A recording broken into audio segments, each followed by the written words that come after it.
Assalamualaikum warahmatullahi wabarakatuh. Bismillahirrahmanirrahim. Alhamdulillahilladzi huwal ahad al-wahidus somadu yahdil rasyad bi khairi khalqika syafi'il umami ya Rabbana sholli alaihi sallimi ya ayyuhal ghausus salamullah alaika rabbini biiznillah wandur ilayya sayyidi binadroh musilatil lil hadratil aliyah amma ba'du. Hadratal mukarramin, para hadirin wal hadirat yang hadir maupun yang mengikuti secara live streaming yang saya muliakan. Pada kesempatan malam hari ini kita bersama-sama memanjatkan puja-puji syukur kehadirat Allah Subhanahu wa taala biqaulina alhamdulillahi rabbil alamin. Sanjungan sholawat dan salam senantiasa terlimpah ruahkan keharibaan junjungan kita, pemimpin kita, penolong dan pemberi syafaat umat, beliau Nabi besar Muhammad sallallahu alaihi wasallam, dan juga kepada para ahbabillah min awwalihim ila akhirihim, khususan hadrati gausi hadaz zaman wa awanihi wa syairi awliya illahi radhiyallahu ta'ala anhum. Semoga kita benar-benar mendapat ridho dari Allah Subhanahu wa ta'ala. Amin.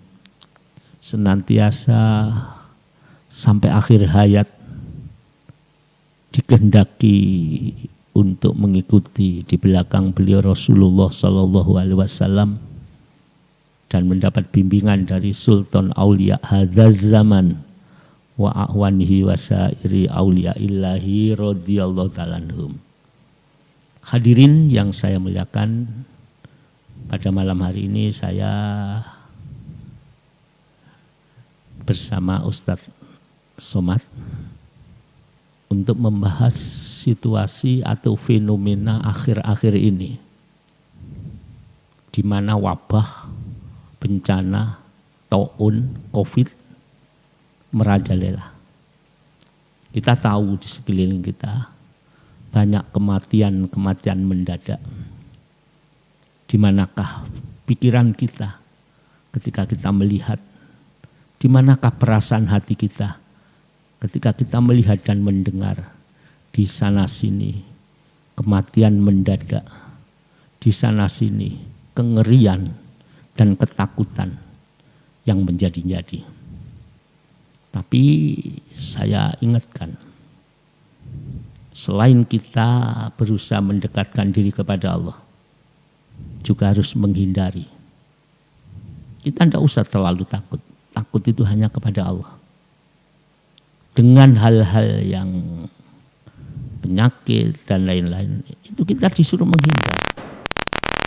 Karena segala sesuatu di tangannya. Yang kedua, mungkin ini sudah zamannya. Wis zamani. Di mana hampir 600 tahun yang lalu dalam satu kitab diterangkan, alaikum bil iktida'i bil asari was sunnah fa inni akhafu syayati angqalili zamanun iza zakaro insanun nabi sallallahu alaihi wasallam wal iktida'u bihi fi jami'il akhwali zammuhu wa nafaru anhu wa adalluhu wa ahadu. Saya melihat dawuh ini sangat ngeri di zaman itu.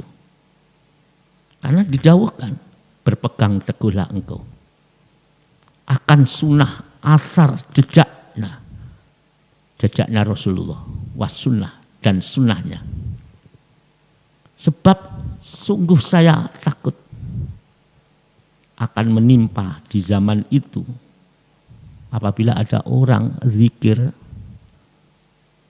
ada seseorang menyebut asma Rasul, membaca sholawat, dan berusaha mengikuti jejaknya, mengikuti apa yang dilakukan, sunnah-sunnahnya di zaman itu. Zammuhu wa nafaru anhu wa adalluhu wa ahanu. Di zaman itu orang yang mengikuti sunnah Rasul menangisi dosa dan mengikuti apa yang menjadi ikhwal perbuatan. Zammuhu wa nafaru anhu, umumnya orang menghina, mencaci maki, bukan golonganku. Umumnya orang wa'adhalluhu, orang yang mengikuti jejak Rasul dipandang rendah. Wa'ahanu, dan dihina. Ini muncul bersamaan dengan banyaknya bala, bencana, ujian, maka akan muncul juga ujian-ujian. Bahkan orang yang mengikuti Rasulullah, mengikuti sunnahnya, berlinangan air mata karena merasa dosa, sayang di zaman itu. Dhammuhu wa nafaru anhu wa adhallu wa hanu. Dicaci maki sama Islamnya, dikucilkan, dipandang rendah, wa adhallu, rendah, dianggap rendah, wa ahanu, dan dihina. Maka kalau kita menangi atau di zaman itu kita tahu diam lebih baik. Biarlah karena zaman bergulir. Oleh karena itulah di zaman yang penuh dengan fenomena, banyaknya kematian, banyaknya sakit mendadak dan mati, banyaknya ujian. Ini akan kita bahas dengan Ustadz Somad, yang mana nanti kita saling berbincang. Bila perlu nanti ada yang bertanya dari rumah, walaupun jauh dari gedung Al-Ma'ruf, studio ini bisa ditanyakan. Oleh karena itu saya serahkan kepada Ustadz Somad, mungkin memberitahu saya sedikit atau langsung bisa bertanya. Monggo Ustadz. Assalamualaikum warahmatullahi wabarakatuh. Waalaikumsalam warahmatullahi wabarakatuh. Apa gimana keadaan sehat? Alhamdulillah ini sehat. Kemarin gerges panas, tapi sekarang sehat. Ya, iya.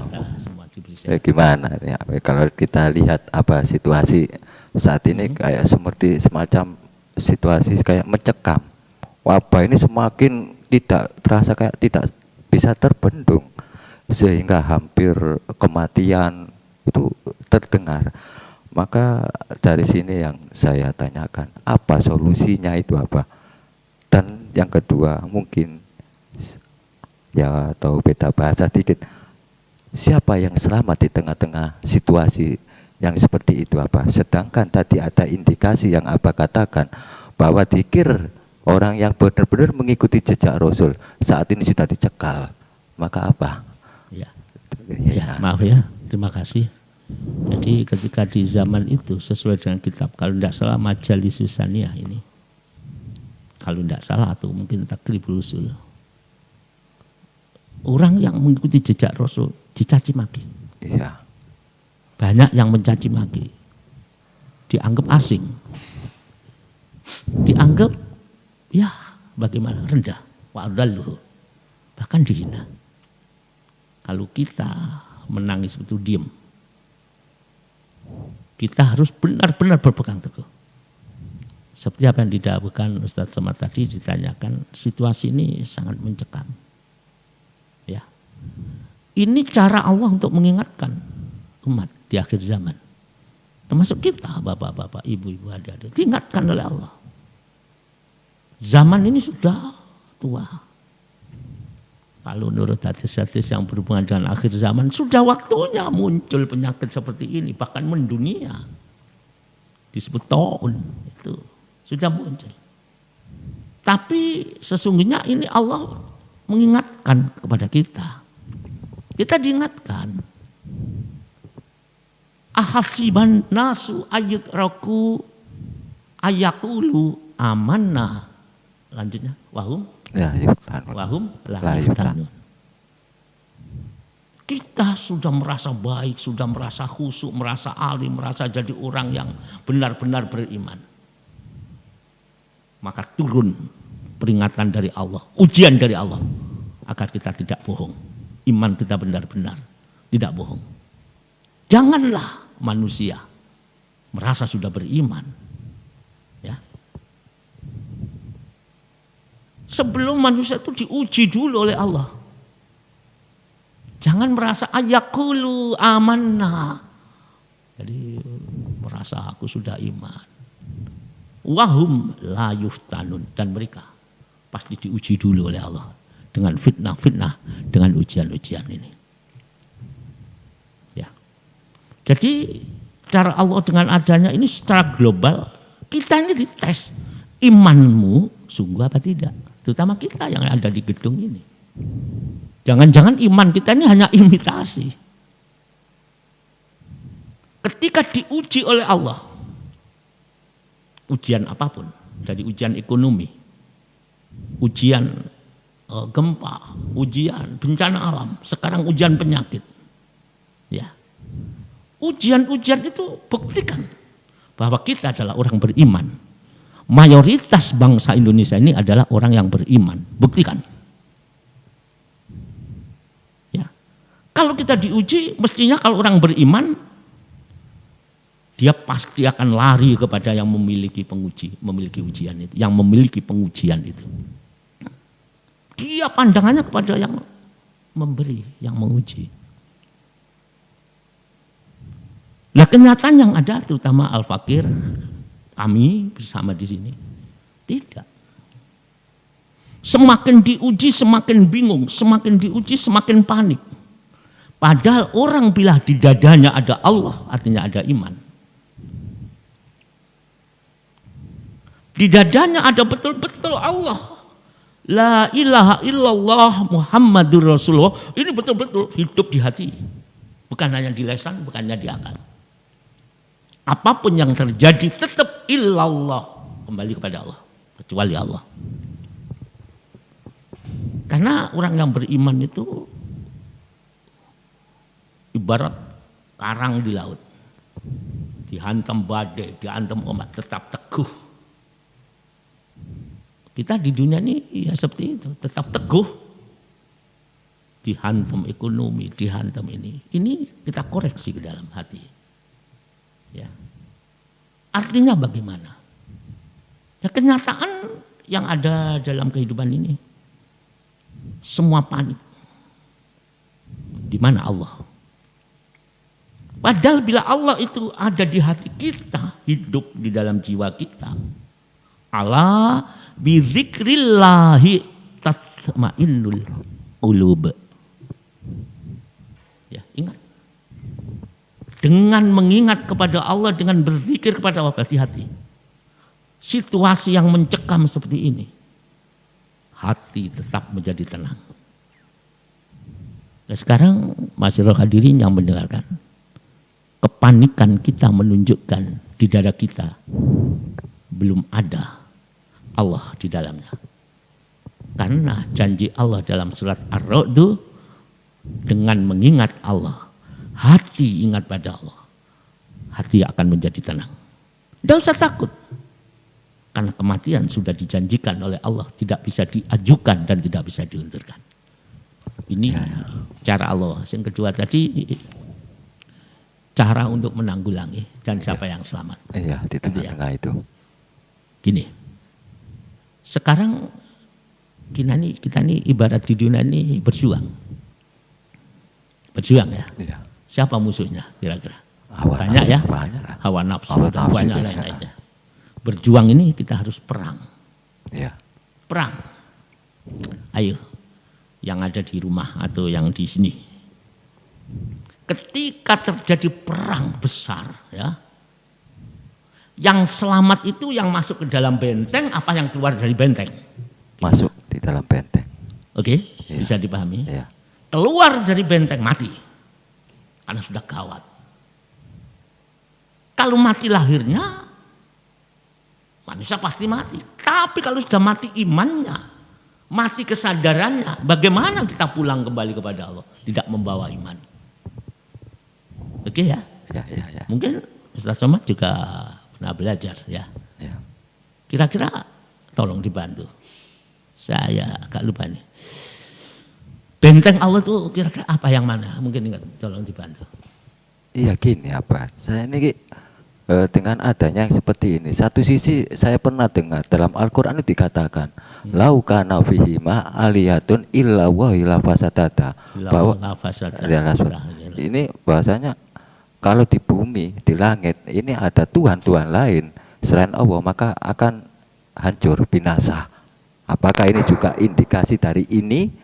Terus hubungan dari apa yang tadi katakan, iman ini Tuhan Allah harus hidup di hati.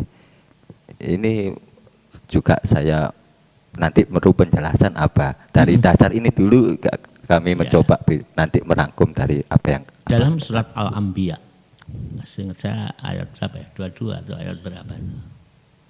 Allah tegas mengatakan, laukana fihima alihatun illallah la fasadata. Ya. Dan sekiranya di bumi, di langit, di dadamu, di dada saya, di dada jenengan, dada pengamal, bagi dia atau di dada umat Islam semua, ada Tuhan selain Allah. Iya. Apa maksudnya? Ada yang ditakuti selain Allah. Berarti dia masih ada Tuhan selain Allah. Ada yang dia harapkan selain Allah. Ingat loh, dada loh, hati. Ya. Kalau lahir boleh. Takut bencana, takut koun boleh. Cuma hati tempat iman tidak boleh, harus nol, kosong, hanya Allah. Ya, ada Tuhan selain Allah. Tuhan bencana. Dia takut dengan bencana. Takut. Yang ditakuti Allah, tapi menghindar bencana. Orang yang hatinya tidak ada Tuhan, pasti dia ketakutan. Tapi kalau ada Tuhan, pasti dia lari pada Tuhan. Contoh, ada anak kecil, siapa yang paling dianggap kuat oleh anaknya itu siapa? Orang tua. Ayah atau ibu. Ketika anak kecil itu ada bencana, ada kucing atau anjing mengejar, larinya kemana? Ke orang tua. Orang tua. Bisa dipahami hadirin? Anak kecil dikejar-kejar anjing, pasti lari pada yang melindungi. Ya. Dia punya ayah, lari pada ayah. Ayah tolong ada anjing, selamat.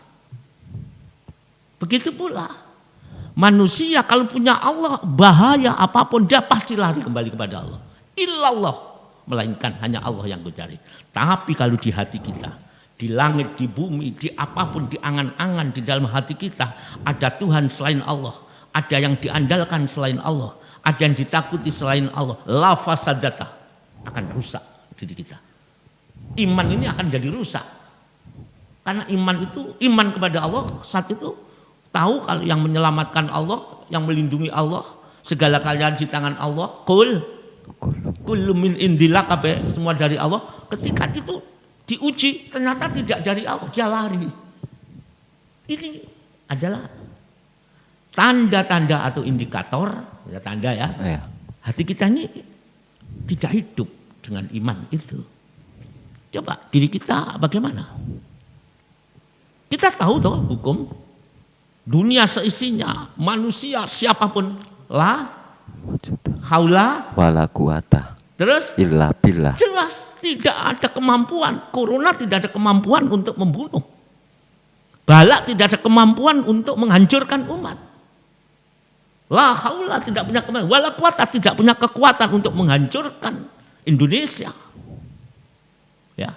Penyakit itu tidak ada kemampuan untuk membunuh orang dituju. Illa billah, melainkan datang dari Allah. Allah yang mampu.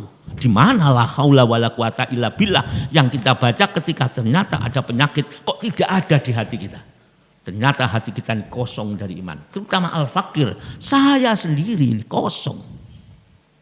Ketika kita takut selain Allah, di saat itu berarti kita tidak punya pelindung. Larinya ke dokter, ya Tuhanmu itu dokter, pelindungmu dokter. Contoh ya, kita sakit. Lari ke dokter, semuanya segala-galanya dokter. Jadi pelindungmu dokter. Padahal yang melindungi, a'udzubillah, aku berlindung kepada Allah. Dari apapun ya. Dari apapun. Ternyata kita tidak pernah berlindung, bohong. Artinya gimana dalam praktek Zen? Hati kembali kepada Allah, lahir ikhtiar. Tidak boleh meninggalkan ikhtiar. Paham maksudnya? Ya. Kalau kita sakit, lari ke dokter, cari obat. Tapi hati, ya Allah, Engkaulah segala-galanya. Yakin penyakit tidak akan mampu membunuhku. Karena penyakit adalah makhlukmu, la haula wala quwata. Tidak punya kemampuan dan tidak punya kekuatan. Bisa ya? Lalu terus gimana? Oleh karena itu untuk yang selamat itu, yang saya tanya tadi. Orang yang keluar dari benteng, apa yang ada di dalam benteng? Dalam benteng. Ketika ada bencana, ada kesulitan, dia lari kepada yang melindungi, apa lari kepada yang lain? Tentu yang melindungi. Anak ketika dikejar-kejar kucing, larinya ke siapa? Orang tua. Orang tuanya, karena orang tua yang melindungi. Kalau hamba manusia dikejar-kejar corona, dikejar-kejar oleh COVID, dikejar-kejar oleh Pak Geblok, dikejar-kejar oleh Taun, kalau larinya tidak kepada pelindung maha pelindung, pasti binasa. Nah sekarang kita lihat keadaan umat masyarakat. Ketakutan, larinya lupa kepada Allah. Inilah sebagai analisa kita yang memiliki pengetahuan, memiliki ilmu untuk berjuang kepada umat masyarakat.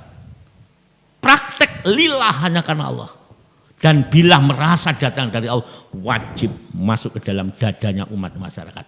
Oleh karena itu kami di gedung Al-Ma'ruf di studio ini mencoba untuk menyampaikan ilmu di mana kita harus berlindung kepada Allah. Termasuk ini apa? Tadi kalau Bapak masuk ini yang ditahukan oleh Rasul, yakunu fi ummati fitanun la yanju minha illa man ahyahullahu bil ilmi, yakni ilma billah. Akan terjadi suatu bencana fitnah. Itu masuk ini. Intinya yang selamat orang yang hatinya dihidupkan oleh kelawan ilmu billah. Artinya billah orang yang berlindung di atas Allah itu tadi ya Pak. Ya terima kasih. Inilah tugas Anda. Tugas ulama-ulama. Situasi yang demikian ini kita arahkan. Bukan malah kita takut-takuti. Malah kita mengandalkan selain Allah. Lahir boleh kita mengandalkan doa, kita baca selawat, tapi hati tetap berlindung kepada Allah. Ya, tidak akan selamat orang itu. Layan jumina, kecuali orang yang oleh Allah dihidupkan di dadanya dengan ilmu. Imam Tirmidzi mengatakan yakni ilmu billah, ilmu billah. Betul. Oleh karena itu, dengan praktek ilmu billah ini setidak-tidaknya manusia itu tidak salah alamat. Tidak salah alamat. Mestinya diuji oleh kucing yang mengejar anak kecil, mestinya anak kecil itu semakin lari ke orang tua. Bukan malah menjauh pada orang tuanya. Kalau menjauh pasti akan kena gigit. Tapi kalau mendekat pada orang tua. Nah sekarang ujian-ujian ibarat ini penyakit itu seperti kucing. Kita ini dikejar, lari kepada yang maha pelindung, yang maha melindungi, apa lari kepada yang tidak mampu melindungi. Siapa yang tidak mampu melindungi? Ya makhluk. Makhluk. Lahir boleh ke dokter, cari obat, tapi hati mutlak fafiru ilallah, kembali pada Allah, karena Allah maha melindungi. Oke? Berarti dalam hal ini kita harus memiliki kesadaran, bukan hanya kita ini menginginkan keselamatan lahir aja, tapi keselamatan batin, iman ya juga harus disadar. Nah inilah fenomena manusia itu ketika terjangkit penyakit lahir luar biasa takutnya, tidak ingin mati. Padahal kalau penyakit lahir paling banter mati, setelah itu selesai. Tapi jarang kita ini memperhatikan penyakit rohani kita. Orang kena penyakit lahir tidak akan menghapus amal-amal yang kita lakukan. Yang haji tetap diterima oleh Allah. Istilah di hadapan Allah. Kalau penyakit lahir. Kena penyakit akhirnya tidak bisa sholat, Allah masih memaafkan. Tapi kita lupa kalau sekarang penyakit batin lari kepada yang bukan pelindungnya, Allah, syirik. Karena lari kepada makhluk. Padahal la ilaha illallah fafiru Illallah. illallah irji'i ila rabbiki. Kembali kepada Tuhannya. Nah ini, jadi kita ini fenomena ini sekarang kita lihat. Manusia, umat masyarakat, khususnya umat Islam, kemana larinya? Ya. Kalau dia tidak punya pelindung pasti bingung. Ya. Tapi kalau hatinya ada pelindung Allah, pasti dia tenang. Di tengah-tengah ketangan dia ikhtiar, karena ikhtiar adalah sunnah Rasul. Ikhtiar ke dokter karena Allah. Ikhtiar cari obat. Tapi dia tidak takut mati. Karena dia sudah dilindungi oleh Allah. Andaikan mati husnul khotimah. Dia di dalam perlindungan Allah. Oke? Ya, coba. Jadi disinilah. Jadi umat manusia hari-hari ini lari dari Allah. Yang nampaknya lahir masuk ke masjid, tapi batinnya lari. Itu kayaknya urusan iman itu jatuh nggak jadi masalah. Yang penting selamat lahir ini. Ya, jadi hari ini sementing aku selamat.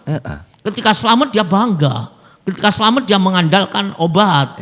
Ketika selamat dia mengandalkan dokter. Lupa bahwa semua la haula wala quwata illa billah. Ini harus dipraktekkan dalam hati. Ya, jadi taun, penyakit yang Ustaz Somad sampaikan, ini adalah PR. Kita bisa jawab apa orang gitu loh. Dan ini PR rohani. Ada taun jawabannya apa? Lari ketakutan, berlindung pada selain Allah. Lesannya mengatakan aku berlindung pada Allah. Aku minta tolong pada jujur batinnya. Hati.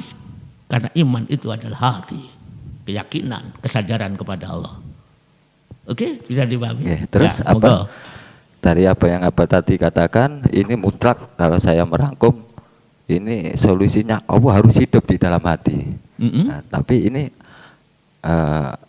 apa tanda-tanda kalau Allah itu hidup di dalam hati apa? Seseorang itu.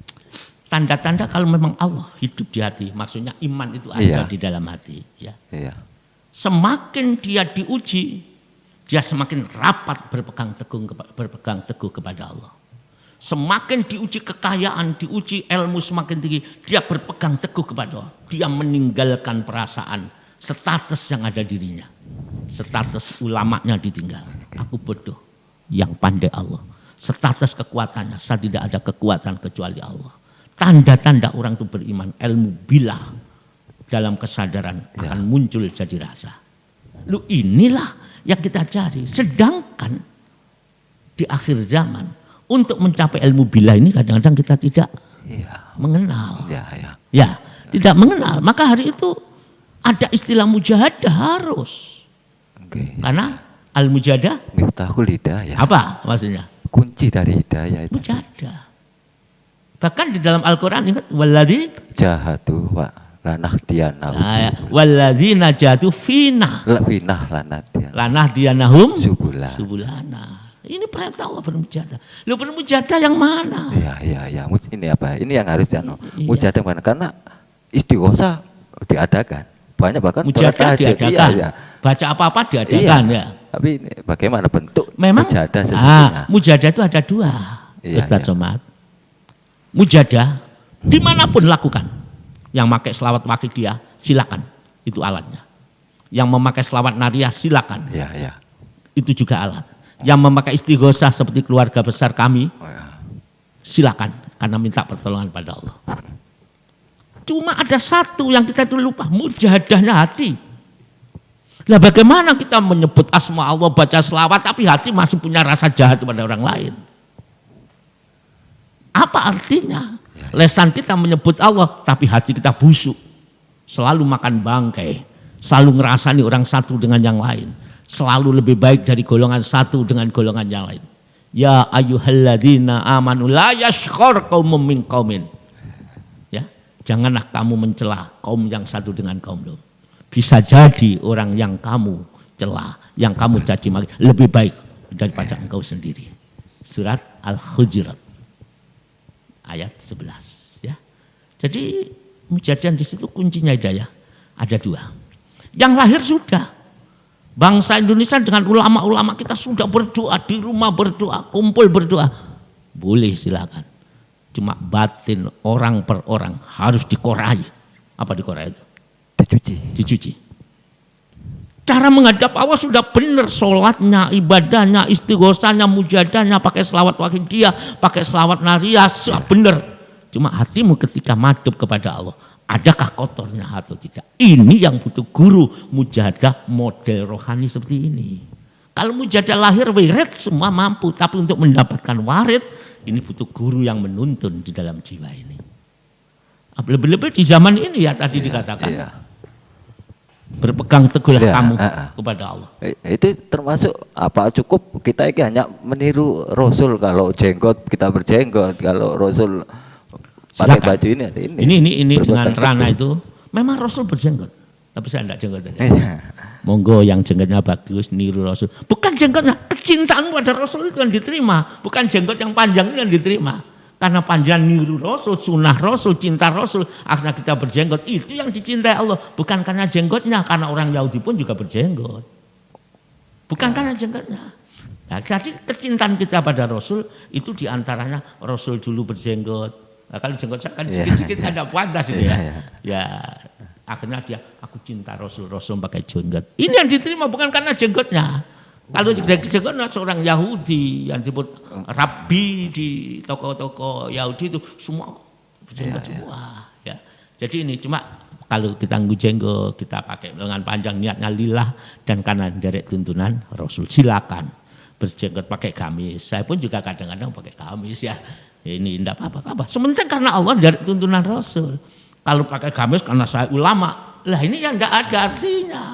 Saya ini ulama pakai surban, yang tidak ada nilainya. Pakai surban karena cinta Rasul, Rasul pakai surban. Yang dimaksud tadi benar-benar mengikuti Rasul itu bagaimana? Yang mengikuti Rasul antara lahir dan batin. Bukan lahirnya mengikuti Rasul supaya nafsunya lebih tinggi, itu bukan itu. Saya mengikuti Rasul serbanan, pakai ini, pakai mekal tasbih, tapi nafsu ikut diambilnya supaya kamu betul-betul dinilai sebagai ulama besar. Nah ini yang salah.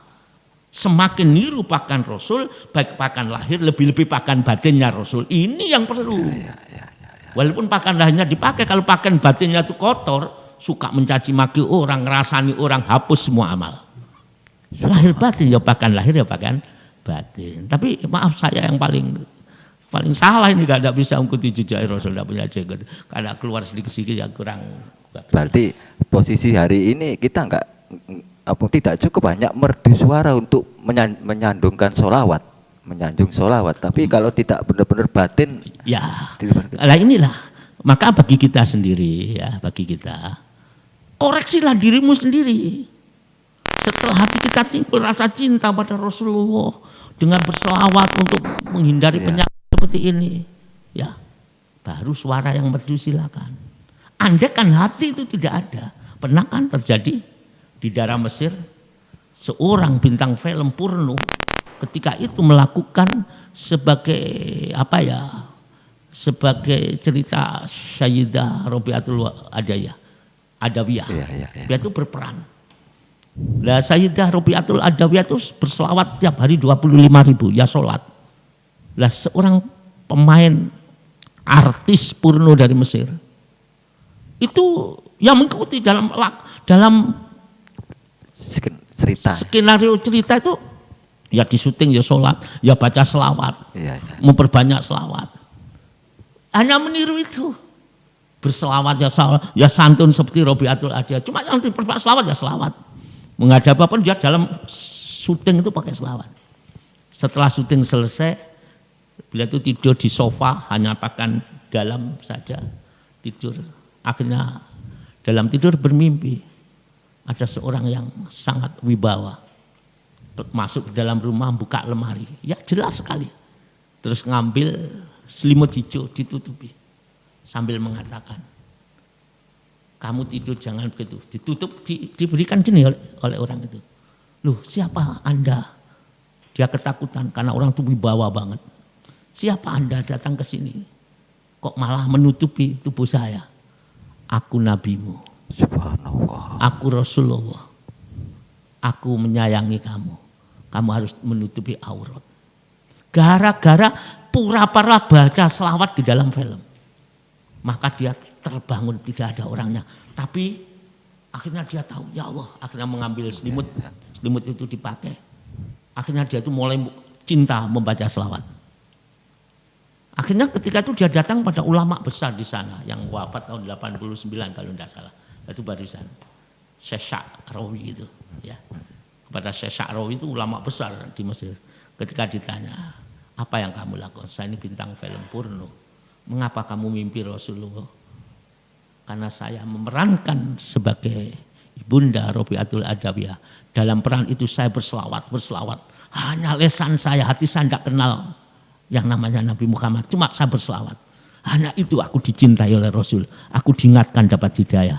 Loh, jadi membaca selawat andaikan hatinya belum bersih, hanya suara yang merdu sudah bagus itu. Karena suara itu sudah bisa menggembukkan hati. Baca selawat suaranya gak enak, dengan baca selawat yang enak kita bisa menangis kok, bisa menuntun. Jadi pada saudara-saudara, walaupun kita belum mampu untuk menjernihkan hati, selawat sebagai alat penjernih hati. Selawat dimanapun, monggo Al-Barzanji, selawat tiba, selawat Wakidiyah saudara saya yang dimana, silakan perbanyak tekun. Selawat Naria, selawat ya Tunjina, dan selainnya semua lakukan. Yang penting intinya cinta Rasulullah. Karena cinta Rasul akan selamat. Yang mana ayatnya? Wa anta fi gimana? Wa makana Allahu liyu'adzibahum wa anta. Ini ayat yang disebut oleh Allah ketika turun bala, dia berlindung kepada Allah, dia tidak mampu mengenal Allah, tapi dia mengenal Muhammad, Kanjeng Nabi Muhammad. Allah sekali-kali tidak akan menyiksa, mengazab apa tadi? Mengazab umat seorang. Wa anta dan engkau Muhammad ada di dalamnya. Umatmu suka sholawat, umatmu di desa ketakutan, dia membaca selawat burda keliling ke kota, keliling ke desa, orang itu akan diselamatkan. Bukan karena orangnya, karena kecintanya kepada Rasulullah Sallallahu Alaihi Wasallam. Ya, kesimpulan apa? Kesimpulannya apa? Kesimpulannya, saudaraku dimanapun berada, adanya COVID wabah itu cara Allah untuk menjadikan kita harus kembali fafiru ilallah. Panjenengan, saya, kita bangsa Indonesia, Bapak Presiden sampai di Bapak RT di bawah memiliki pelindung sejati, Allah. Jangan panik, lari kembali kepada Allah, fafiru ilallah, berlindunglah kepada Allah. Kalau memang tidak mampu, cari gurunya, cari ulama yang mampu mengantarkan untuk mengenal kepada Allah. Ulama itulah yang disebut ulama ahlul kasfi, di mana ulama itu sudah terbuka badan hatinya untuk mengantar kepada Allah. Sulit sekali mencari, tapi kalau tidak ada berselawatlah.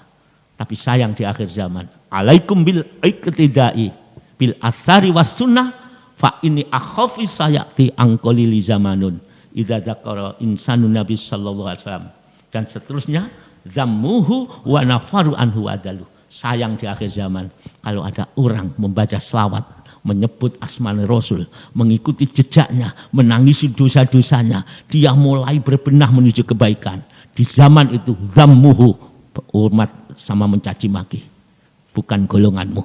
Wa adalu, itu orang-orang rendah. Wa ahanu, bahkan dihina. Ini ada dalam kitab. Jadi kalau ada orang yang enggak suka dengan selawat atau baca ini, itu sudah dikatakan dalam salah satu kitab, besok akan terjadi ada golongan yang akan dicaci maki dan lain-lain. Ingat, hati-hati di akhir zaman.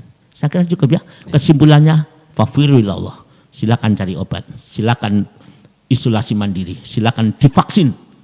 Tapi hati, kita punya pelindung utama, Allah. Hati harus kembali kepada Allah. Fafiru ilallah. Gitu ya. Semoga Allah melindungi kita, meridhoi kita. Jangan panik, kita punya pelindung, Allah. Mengapa kita lari dari pelindung yang sejati? Kita lari kepada pelindung selain Allah, sia-sia. Kita akan mati, binasa di sana. Kalau binasa lahirnya, paling kita melalui protokol penguburan mayat kita. Tapi kalau mati rohani kita, Allah tidak akan menemui orang-orang yang hatinya jauh kepadanya. Bahaya, bisa-bisa jadi su'ul khotimah. Semoga kita ujungnya husnul khotimah. Allahumma khtim lana bil iman wa khtim lana bil islam wa khtim lana bi husnil khotimah bi rahmatika ya arhamar rahimin bi jahi sayyidina Muhammadin sallallahu alaihi wasallam wa bi barakati ghausi hadzal zaman wa awanihi wa sairi auliya illahi radhiyallahu ta'ala anhum. Allahumma ya wahidu ya ahad ya wajidu ya jawad sholli wa sallim wa barik ala sayyidina Muhammadin wa ala ali sayyidina Muhammad fi kulli lamhati wa nafasin bi adati ma'lumatillahi wa fuyudatihi wa amdatihi wa sallallahu ala sayyidina Muhammadin wa ala alihi washabihi wa baraka wasallam walhamdulillahi rabbil alamin wa billahi taufiq wal hidayah wallahul muwafiq ila aqwamit thoriq. Wassalamualaikum warahmatullahi wabarakatuh. Waalaikumsalam.